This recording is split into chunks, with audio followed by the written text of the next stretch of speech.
Oke, assalamualaikum warahmatullahi wabarakatuh. Kembali lagi dengan saya Yoda Belasyam.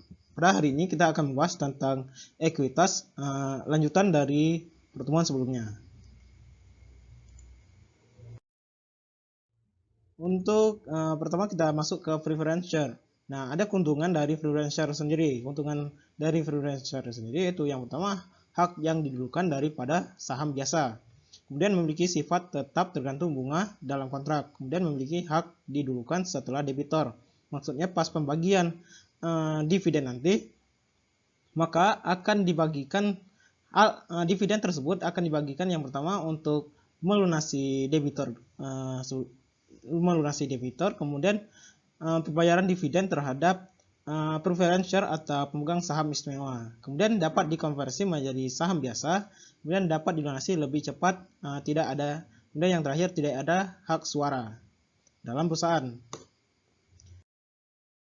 Kemudian kita masuk ke dividen. Nah, dividen sendiri adalah bagian ekuitas yang dibagikan dalam pembayaran laba atau rugi nantinya. Dividen harus memperhatikan yang pertama tidak bisa membagikan dividen asal karena ada debitor. Nah, perusahaan tidak boleh membagikan dividen asal.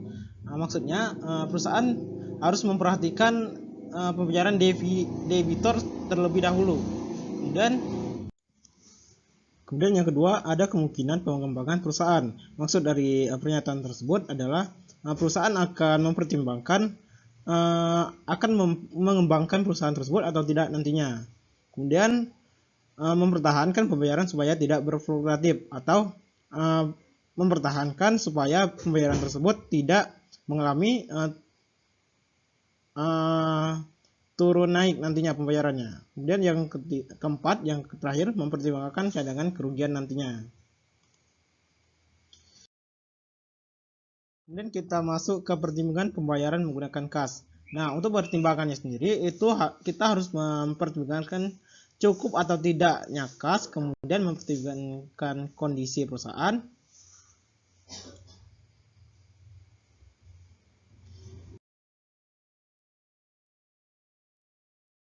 Kemudian kita masuk ke jenis dividen. Nah, untuk jenis dividen sendiri itu terbagi menjadi 4. Yang pertama cash dividend, kemudian ada property dividend, kemudian ada likuiditas dividen, atau kemudian yang terakhir ada share dividend.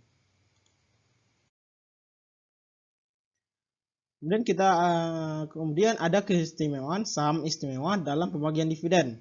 Nah, untuk keistimewaannya sendiri, untuk pemegang saham istimewa itu yang pertama memiliki prioritas utama setelah debitor. Nah, maksudnya itu seperti yang saya jelaskan sebelumnya, yaitu pemegang saham istimewa akan didulukan mendapatkan dividen setelah pembayaran utang terhadap debitor atau pembayaran bunga terhadap debitor. Nah, yang terakhirnya adalah dividen sisanya akan dibagikan kepada pemegang saham biasa. Kemudian yang kedua sifatnya kumulatif. Kemudian yang terakhir ada sifat non kumulatif.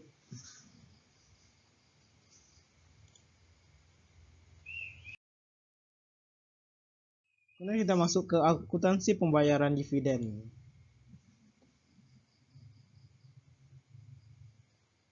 Nah, dalam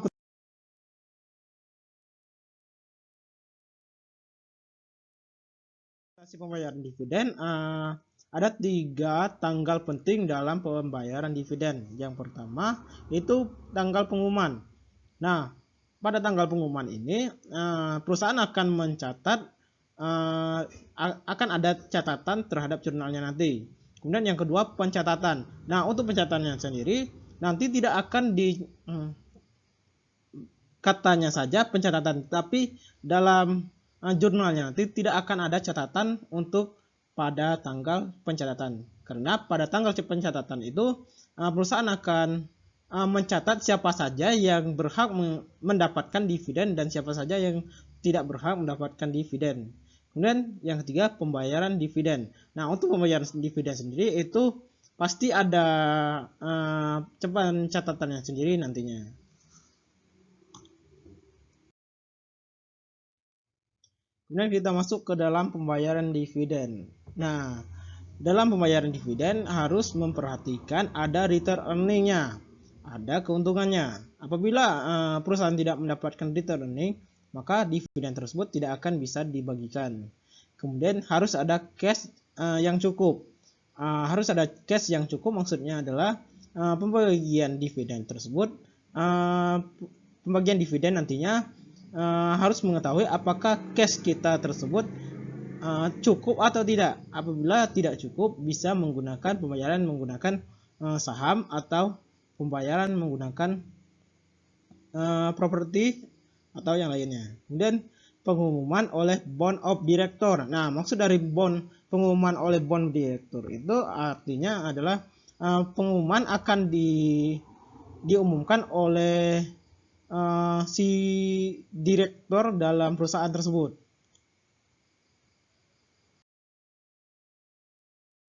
Kemudian kita masuk ke alokasi dividen pemegang saham jasa dari istimewa.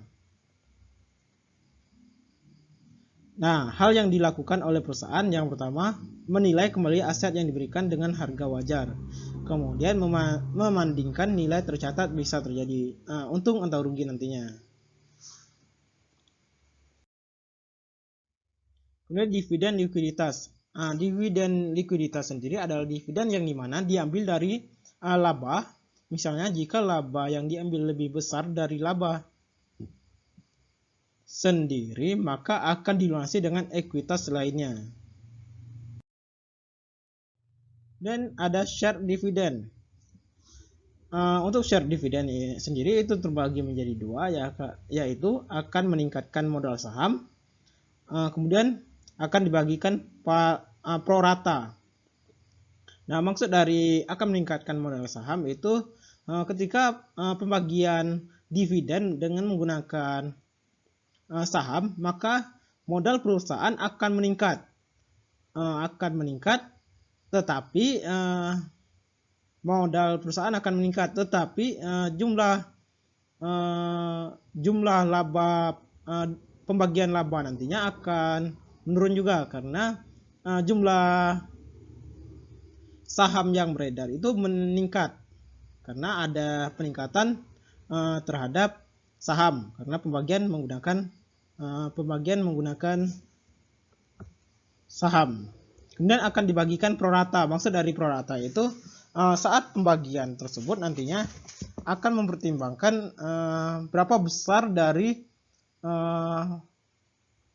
si investor tersebut memiliki saham di perusahaan.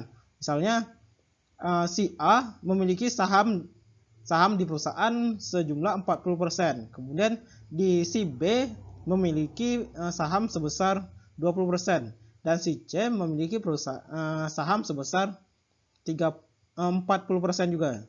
Jadi pembagian dividennya adalah si A mendapatkan 40%, kemudian yang si B akan mendapatkan 20% saham tambahan, kemudian yang si C akan mendapatkan pembagian saham sebesar 40% juga nantinya, setelah dikurangi dengan pembagian saham istimewa terhadap debitur tadi.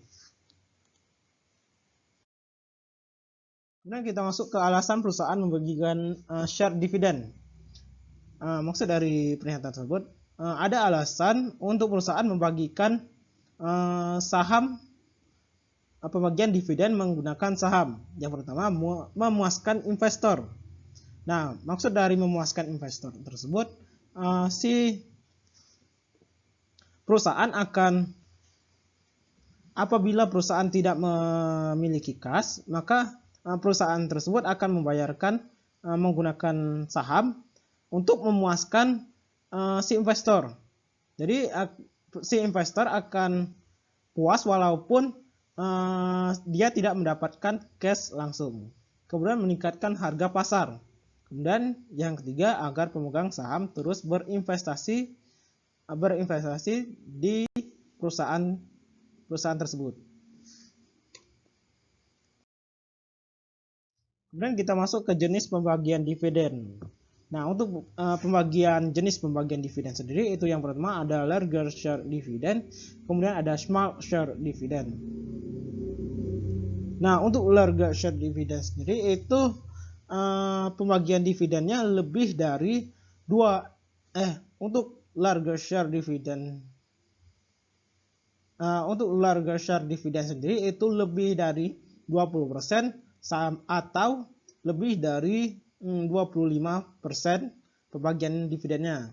Kemudian untuk share dividend sendiri itu pembagian dividennya kurang dari 20 atau kurang dari 25%. Jadi apabila perusahaan membagikan dividen lebih dari 25%, maka itu termasuk ke larger share dividend. Sedangkan apabila perusahaan membagikan dividen kurang dari 20%, maka itu termasuk ke smart share dividend.